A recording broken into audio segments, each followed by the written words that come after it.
বগুড়া ৩ আসন থেকে নির্বাচিত মাননীয় সদস্য জনাব মোহাম্মদ আব্দুল মুহিত তালুকদার। জনাব মোহাম্মদ আব্দুল মুহিত তালুকদার।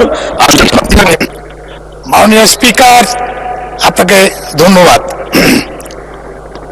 আজকে আমি প্রথম এই সংসদে কথা বলার সুযোগ পেয়ে আমি সর্বপ্রথম মহান আল্লাহ পাকের কাছে কৃতজ্ঞতা শুকরিয়া আদায় করি। আলহামদুলিল্লাহ। আমি কৃতজ্ঞতা জানাই আজকের মাননীয় প্রধানমন্ত্রী বিএনপির চেয়ারম্যান জনাব তারেক রহমানকে, যিনি নমিনেশন দিয়ে আমাকে আজকে এই জায়গায় নিয়ে আসার সুযোগ করে দিয়েছেন। আমি শুকরিয়া আদায় করি, কৃতজ্ঞতা জানাই আমার বগুড়া ৩ আদমদিঘি দুপচাচিয়া এলাকাবাসীকে, যারা আমাকে সমর্থন দিয়ে এই দেশের মানুষের জন্য কাজ করার সুযোগ করে দিয়েছেন এবং আজকে এই সংসদে কথা বলার সুযোগ করে দিয়েছেন। আমরা ভাগ্যবান এবং নিজেকে গর্বিত মনে করি যে আমরা এই বিএনপি করি, বিএনপির প্রতিষ্ঠাতা শহীদ প্রেসিডেন্ট জিয়াউর রহমান, ওনার আদর্শের কারণে আজকে দীর্ঘদিন অনেক ফাঁসির সরকার বিএনপিকে ধ্বংস করার চেষ্টা করেছিল, কিন্তু এই আদর্শের কারণে আমাদেরকে ইনশাল্লাহ ধ্বংস করতে পারেনি। আমরা যদি দেখি শহীদ প্রেসিডেন্ট জিয়াউর রহমানের পরিবার এবং বিএনপি সবসময় এই দেশের বিপদগ্রস্ত দেশটাকে কিন্তু একটা শান্তিময় দেশে নিয়ে এসেছেন। যদি শহীদ প্রেসিডেন্ট জিয়াউর রহমান 1971 সালে যখন এ দেশের মানুষ দিশেহারা ছিল, তখন উনি স্বাধীনতার ঘোষণা দিয়ে এবং নিজে যুদ্ধ করে এই দেশের মানুষকে সঠিক দিক নির্দেশনা দিয়েছেন এবং দেশকে স্বাধীন করার পিছনে উনি ভূমিকা রেখেছিলেন।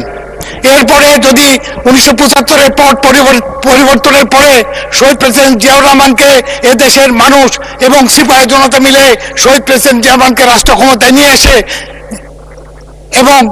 এবং উনি কি করলেন, দেশকে আবার মরুভূমি থেকে, এই দেশের দুর্ভিক্ষ থেকে এই দেশটাকে খাদ্যে স্বয়ংসম্পন্ন করলেন এবং একদলীয় শাসন ব্যবস্থা থেকে দেশটাকে বহুদলীয় গণতন্ত্রে ফিরিয়ে নিয়ে আসছিলেন। একইভাবে দেশনেত্রী এবং খালেদা জিয়া দীর্ঘদিন আপোষহীন সংগ্রাম লড়াইয়ের মাধ্যমে 1990 সালে স্বৈরাচার শাসককে বিদায় করতে কিন্তু সামর্থ্য হয়েছিলেন। আবার ওই দেশ কিন্তু ওই স্বৈরাচারকে বিদায় নিলেন।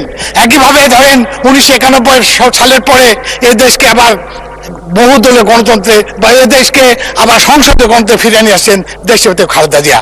এইভাবে প্রত্যেকটা সময় কিন্তু এই পরিবার দেশটাকে নিয়ে আসছেন। আজকে দায়িত্ব আসছে, আজকে বর্তমান আমাদের মাননীয় প্রধানমন্ত্রী ওই পরিবারের সন্তান জনাব তারেক রহমানের কাছে।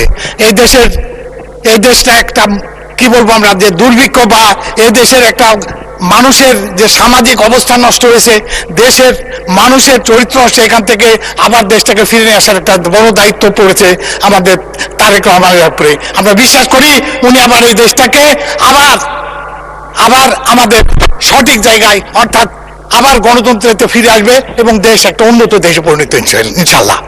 আজকে আমাদের বাড়ি বগুড়া হওয়ার কারণে আমরা বিগত ফাঁসির সরকার আমাদেরকে বলবো কালো তালিকাভুক্ত করে রেখেছিল। এই বগুড়ার কোনো উন্নয়ন হয়নি। আমার এলাকায় সান্তাহারে একটা হসপিটাল, আজকের মাননীয় প্রধানমন্ত্রী ওনার উদ্যোগে হয়েছিল 20 শয্যা বিশিষ্ট একটা হসপিটাল এবং 2006 সালে তৎকালীন মাননীয় এমপি মহোদয় উনি উদ্বোধন করেছিলেন, কিন্তু এখন পর্যন্ত সেই হসপিটালটা আলোর মুখ দেখেনি, ওইভাবে পড়ে আছে। আমি আজকে মাননীয় স্বাস্থ্যমন্ত্রীকে অনুরোধ করবো আমাদের এই হসপিটালটাকে অতি শীঘ্র চালু করার জন্য। সান্তাহারে প্রায় 30,000 মানুষ, কিন্তু কোনো হসপিটাল নাই।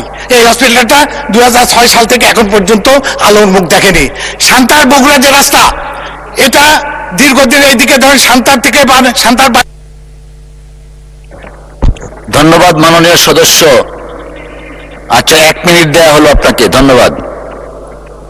সান্তাহার থেকে রাজশাহী পর্যন্ত চাললেন, কিন্তু বগুড়া থেকে সান্তাহার এই যে 40 কিলোমিটার 42 কিলোমিটার রাস্তা, এই রাস্তাটা শুরু হয়েছে, এটাকে 4 লেন করা অত্যন্ত জরুরি মাননীয় স্পিকার। এরপরে সান্তাহারে একটা রেলের জংশন, জানেন দীর্ঘদিনের ব্রিটিশ একটা বড় রেলের জংশন, যেখানে প্রত্যেকদিন 42টা ট্রেন যাওয়া আসা করে। এটা সান্তাহারে একদম মাঝামাঝি দিয়ে এই রেল লাইনটা গেছে বা এই জংশনটা, এখানে যে 24 ঘন্টার মধ্যে কমপক্ষে 15 ঘন্টা গেট বন্ধ থাকে। এখানে একটা আন্ডারপাস খুব বেশি দরকার। আন্ডারপাস না হলে সান্তাহার একটা অনেক ভালো শহর, দীর্ঘদিনের শহর, এই শহরটা ব্যাপকভাবে ক্ষতিগ্রস্ত হচ্ছে।